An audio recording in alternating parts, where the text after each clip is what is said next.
I've got a 1994 TBI wiring harness of a Chevy truck. This is particularly a V6 two-wheel drive automatic. This is the main harness that feeds the engine. We'll be stripping this down in preparation to put a 5.3 LS in it. And we kind of go over the general information on what you need to do. I've marked in green what I'm planning on keeping. Past the firewall plug. The AC request from inside the dash first goes to the AC cycle, then it goes to the AC cutout, and then to the AC clutch. There's actually no computer control of it, so we can decide to wire it to the LS computer for AC control or keep it as it is. We'll determine that later. You have the main power distribution, fuel pump relay, fuel pump fuse. We're going to reuse this relay, let the LS computer control this relay. Coming over to the coil connector, this is where we'll get our main key hot that's going to trigger a fuse block that we're going to build for the LS harness. And then the white wire is the tack signal. So we'll make sure we'll label that, and that'll hook to the LS computer. We also have oil pressure, and I believe this one also has a oil pressure fuel pump switch, which if we leave that wired up, it's a backup to the fuel pump relay.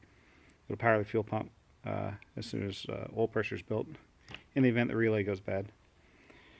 All this TBI stuff is going to come out, like map sensor, throttle position, EGR, injectors, coolant temperature with the two wires also went to the computer. That'll come out, and I believe we'll have to see if these grounds go to a splice that grounds something inside the vehicle or not. So we'll leave the grounds until we figure out if we need them or not. If they're just for the TBI computer, we'll get rid of them. The big connector here is for the windshield wipers. You want to keep that. Purple wire, like the 12 gauge wire, the starter solenoid, we'll keep that. Coming on over here, we have the water temp sender, single wire, green plug. We'll keep that. I'm actually not sure what this relay is for. It's just a relay mounted on the firewall. As I take the harness apart, I'll figure that out. And that's where the wires jump into the wiring going to the rear of the vehicle. There's a plug under the brake booster. This is the ABS connector, which on this truck we're removing it, and then that's the brake warning lamp on the proportioning valve. And of course we'll be taking wires out of, this is the fuse block plug, we'll be taking wires out of it. We'll heat this up, we'll split it. All these wires are glued in here, so that way we can strip out all the computer pins we don't need. We'll find the check engine light, fuel pump control, and pretty much everything else is going to come out, and then we'll figure out what on here we need to keep and what all we can get rid of. If yours has a white box near the computer, this is what they call a speed buffer or DRAC, digital ratio converter. It has a couple different names. If your truck has this is what took the speed signal from the transmission.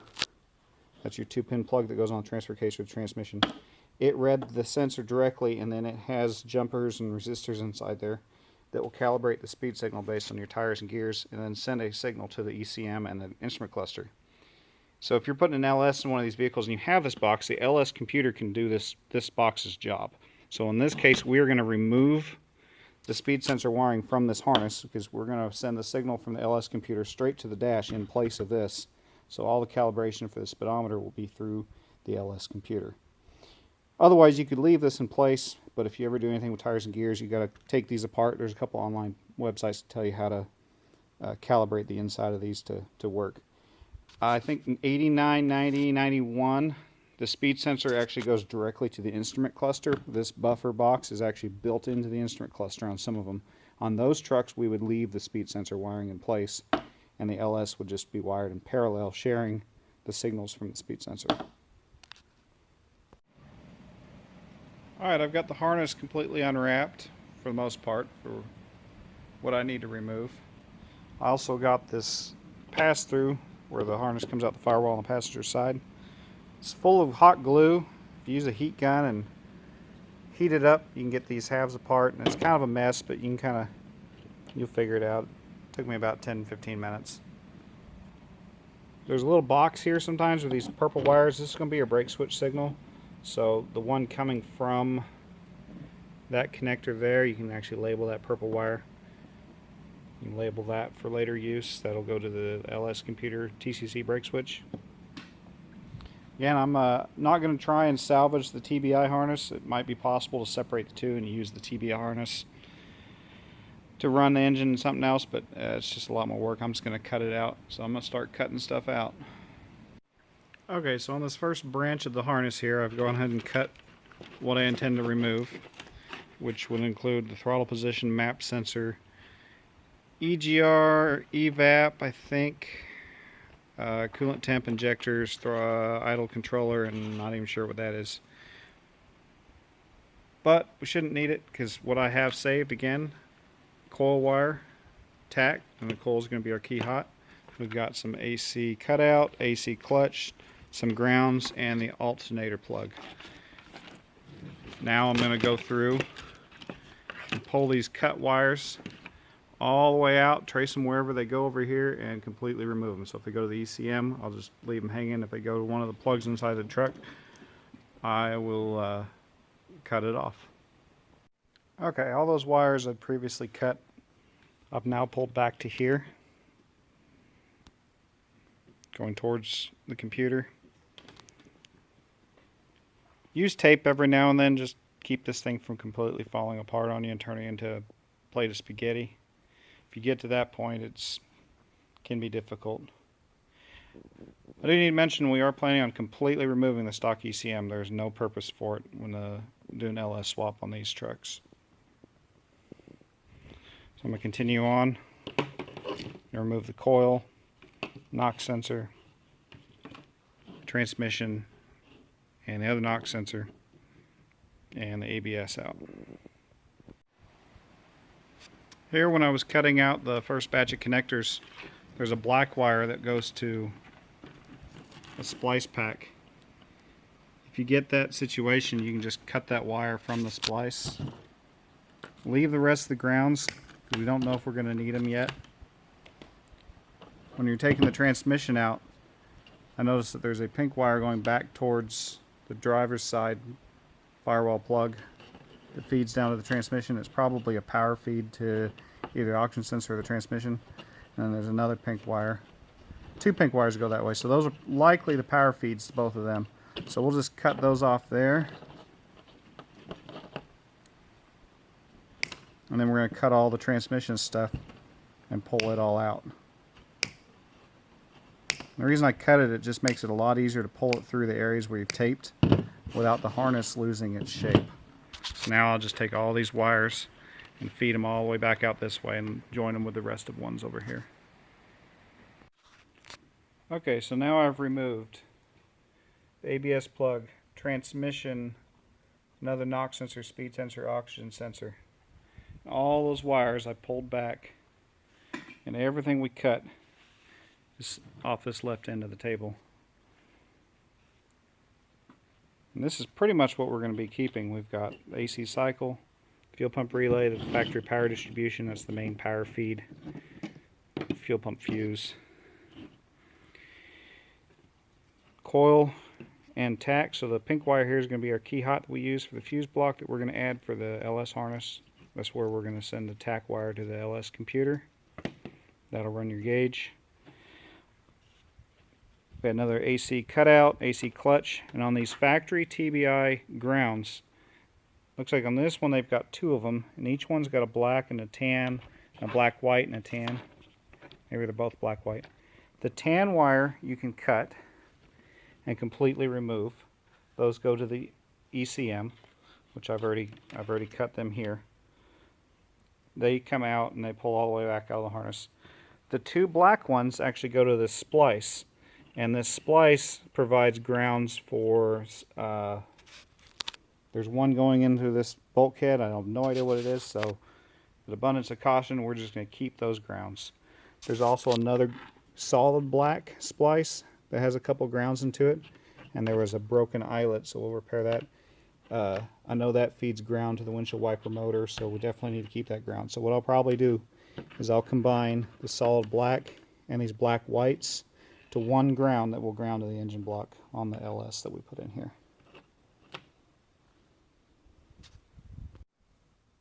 I'm going to talk about air conditioning for just a second. On these OBS trucks, when you hit the AC button on the dash, it sends 12 volts down this light green wire. First place it goes, AC cycle switch, which is the dryer. If it's got 20 pounds of pressure, whatever, switch closes. Power continues on down this green wire and goes to the cutout switch. This is on the high pressure side, usually on the back of the compressor on these. Now this may vary year to year, but all these switches are in series, so any switch opens, it removes the 12 volts. So it comes from the cycle into the cutout, and out of the cutout it comes back, and it kind of backtracks a little bit and it goes to this splice.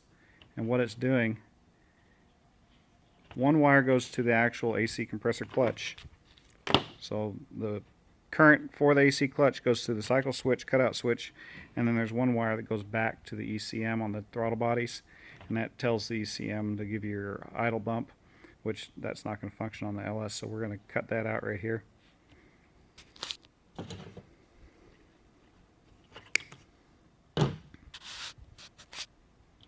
You may choose to completely gut the AC wiring and redo it all. You can let the computer control it. I'm not completely sure if we're doing AC on this truck, so I'm just going to leave it all as it was on the 94 for now. Okay, the harness looks a little different now. Got all the PCM connectors pulled out, all the cut wires. There were a couple wires. There's an orange wire that feeds from the fuel pump fuse, I believe, is also the PCM battery power, so you have to cut that free from the PCM. Fuel pump relay control went to the PCM, so you can trace that from the fuel pump relay to the PCM. It's the green with the white stripe. And as far as what plugs into the truck behind the glove box, there's just a couple wires on here. Purple, brake switch control. There's a brown, white, check engine light control. I never did figure out what that relay was, that had a question mark on, and it actually goes through here, so I couldn't tell you. These heavy gauge wires are left over here, supplies power to the blower HVAC, I believe. There was a connector I cut earlier on, I believe, went to that, so I'm not completely sure. I wasn't able to find any schematics on it. I believe it may have been a recirculation door. Not like a secondary high pressure switch for the AC. I'm not entirely sure. I'm still digging for some AC schematics, so I'll tape that back on it in case we need that. So pretty much all we're left with is our AC stuff. I cut off the coil connector, so now we have a 12 volt key that will go to our new fuse block. We've got a wire for the alternator. If we want to use our charge indicator light on the dash, we can just wire that to the LS alternator and it'll work. Got a wire for the tach that'll go to the LS computer. Oil pressure plug sensor. That'll run our gauge. We got a starter solenoid wire. We got 3 grounds we need to put a new eyelet on, and that'll ground the engine block. Windshield wipers. That unknown relay. This will plug into the brake proportioning valve for the brake warning. Water temp sender, and connection for the fuel pump going back to the back of the vehicle. And the ground for this is one of these grounds that we were adding an eyelet, so it's important that you retain the original grounds. And that pretty much wraps it up. I'm probably going to leave this open as we put it in the truck, so if I need to make any routing changes as I go, I can. That's it for now. Okay, I've made a few changes. New plan is AC is going to be in the LS harness, so all we need from this harness is the AC request. We are using a factory reworked stock harness, so it's already going to have the AC clutch circuit in it and cycle switch that we need. So all we need is an AC request in the computer. So I am going to save these connectors in case we need them to fit on our sensors. So starting over here, we're going to extend these. All these connections need to go to the LS computer. So we got check engine light, TCC brake switch. That comes from over on the passenger side glove box area. So we'll extend these all the way over to the other side, because where we're going to make all our connections between the LS harness and the stock OBS harness is going to be over here near the brake booster, near this firewall connector. So we're also going to extend this AC request to there. We're going to take the fuel pump relay control, extend it over there. Tach wire is all going to get extended over to this area where we've also got the previously labeled key hot, which was the original coil wire, and starter solenoid, because also in the stock LS harness is a starter solenoid wire. So we'll make all our connections in one spot, and then once we get it laid in the truck, I'll extend the sender for the water temp and for the alternator and route it however we need to route it.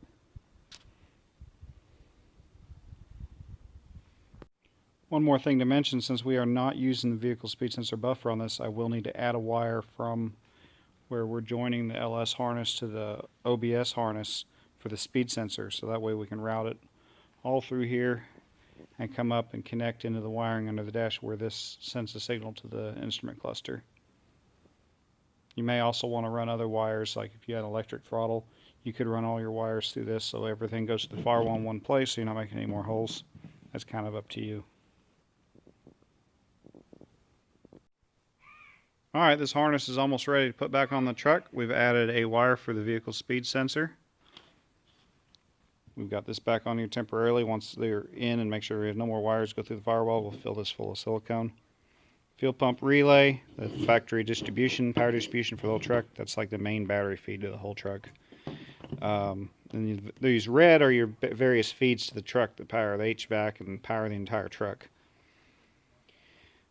We're going to put a ground eyelet on this in the appropriate place. That'll hook to the engine block. This will go to the oil sending unit from the OBS into the LS engine block. Windshield wiper motor. There's that relay we don't really know what it is. Brake warning switch, alternator, water temp sender, wire to the fuel pump in the back. And this coil of wiring is everything that's going to hook into the LS harness. So we've got a check engine light, a fuel pump control. This is the speed signal wire, AC request, tack signal, brake switch, starter solenoid, and key hot to power up the fuse block.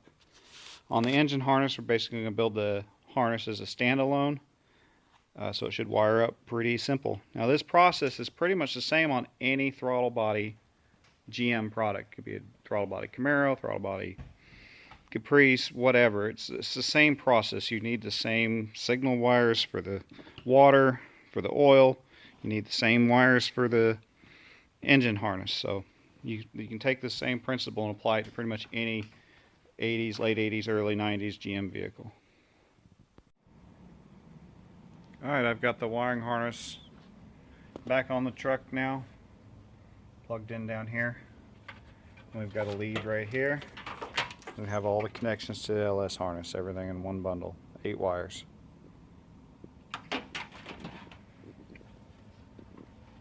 Alternator, coolant temp, we got to run. Windshield wipers plugged back in. Just a small diameter loom going back behind the motor. Got a connection for the oil pressure sending unit. Some grounds for the OBS wiring that'll go to the engine block.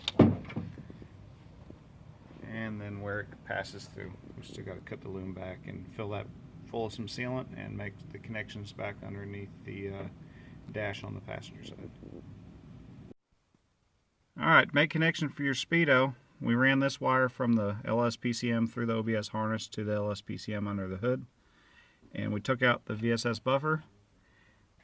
I've noticed that these wire colors are different year to year, but the pinout's the same on them.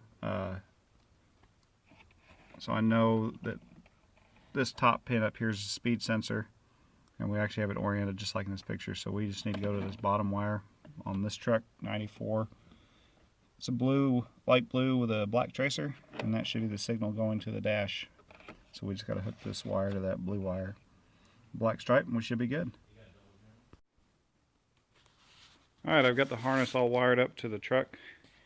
8 wires. Comes from the bulkhead over here. That's the lead we left on when we worked on the OBS harness. And that's where it ties into the 5.3 harness. Starter, AC request, speed signal, fuel pump relay control, brake switch, tack, check engine light, and a key hot.